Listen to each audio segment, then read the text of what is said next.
Hey folks, today I want to talk to you about what must be one of the longest running arguments in photography, zooms versus primes.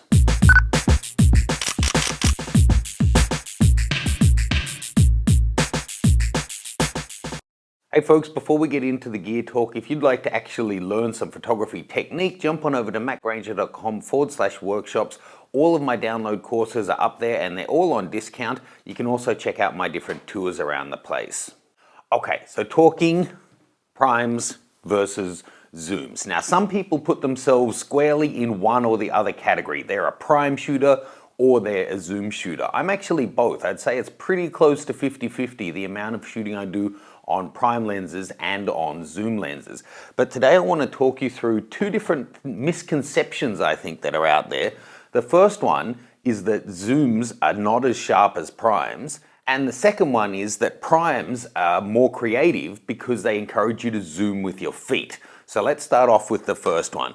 As a general statement, to say that primes are sharper than zooms, it's misleading and it's as often wrong as it is correct. Yes, back in the day when manufacturers weren't that good at making zooms, it's true, primes generally outperform them in most optical design regards. So sharpness and distortion and aberrations and all of that stuff. Primes were easy to make, they were simpler optical design, and they tended to perform better.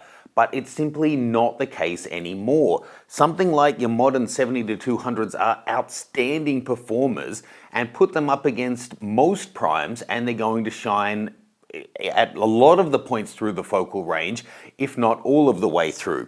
Certainly it's true something like the Zeiss Otis range of lenses are just about peerless in terms of their optical quality, and they are primes, but the fact that they're so good isn't just because they're primes, and it doesn't therefore carry that all primes are better than all zooms, let alone that most modern primes are better than most modern zooms.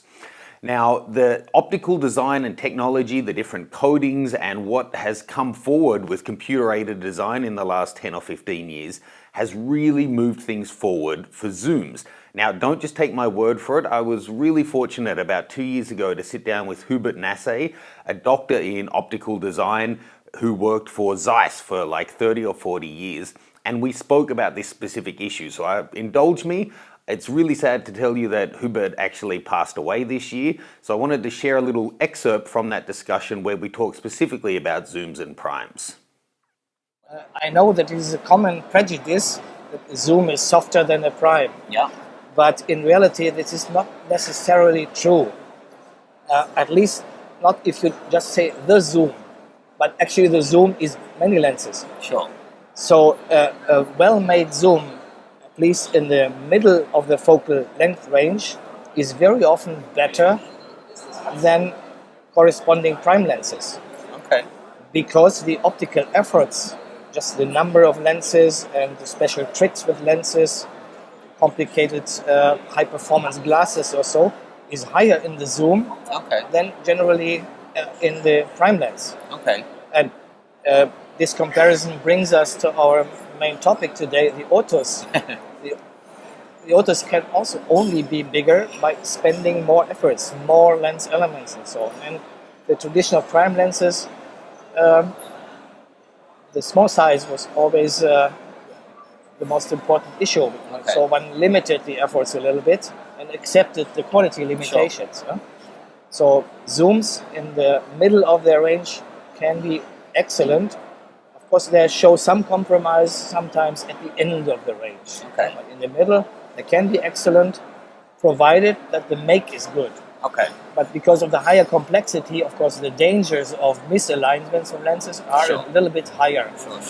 So, Okay, so whilst it's true there are some absolutely outstanding primes, and if you're buying used stuff that's say 30 years old, the primes will probably more often than not outperform the zooms. It's just not true to say as a blanket statement anymore that primes will outperform zooms. We're going to revisit that in a second.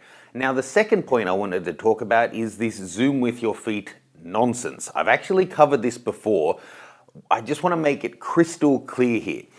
You cannot zoom with your feet. You can recompose with your feet by going closer or further or left or right, but zooming by definition, it means changing your focal length. So going from 70 millimeters to 105 to 135 to 200 millimeters.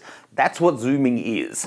So the concept of zooming with your feet it's nonsense. Just take a look at this little demo here that I did with Tina in my Kickstart Your Photography 6-month course. Here I'm showing a bunch of different focal lengths from 15 mil all the way through to 300 mil, where I keep the overall frame on Tina the same. So you can see how different the shots look there, not just the distortion on her, but how the background looks. Now, you don't have those options open to you if you're shooting with a single prime for the day. You can move closer and have her tighter or wider in the frame, but you can't get that compression effect and you can't get away from the distortion that's inherent in your lens, and all lenses do have some distortion. So if you find that shooting with a prime forces you to be creative because you're just using the one focal length and it makes you think through problems and to just think about things in a different way, that's great, it works for you. But saying that, just use a prime, don't be lazy, don't go forward and backwards, I actually think the people who are zooming with their feet and only using one focal length, if it's not for that learning, development and trying to challenge yourself process, they're the ones being lazy, because you can't get the same shots with a single focal length as you can with a couple of zoom lenses or a bag full of primes, where you have all of those different creative options open to you at different focal lengths. So if you really want to shoot with primes, totally fine, shoot how you like. But if you get, say, an 85 mil, a 135 mil and a 200 mil prime, then you can get a lot of the effects that you can get with a 70 to 200 that you just won't get with a single prime. Look, making a video like this can tend to be really polarizing, and it tends to be really defensive, like you're defending your own position on the matter. That's not the case here. I shoot with both. I love both, and there's times where I would rather use a prime. They tend to be faster apertures, and there are results that I really like from them. There's things that I can get with my 85mm 1.4 lens that I can't get with my 70 to 200 2.8. But in reverse, there's things that I can get with my 70 to 200 2.8 that I can't get with my 200mm f2. For example, I can go to 150mm. Sometimes, given the space, the background, the subject, what it is you're trying to shoot, 136.5mm may be the perfect frame for the shot you want. Sometimes it might be 12.5mm. Sometimes it might be a nice simple 50mm is exactly what you were looking for.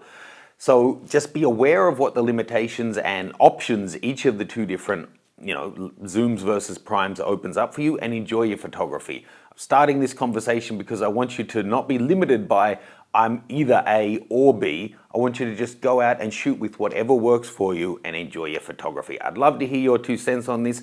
Again, it's always a divisive issue. That's not my intention. I just wanted to clarify those 2 things that are still commonly misunderstood. Thanks, guys. I'll see you soon.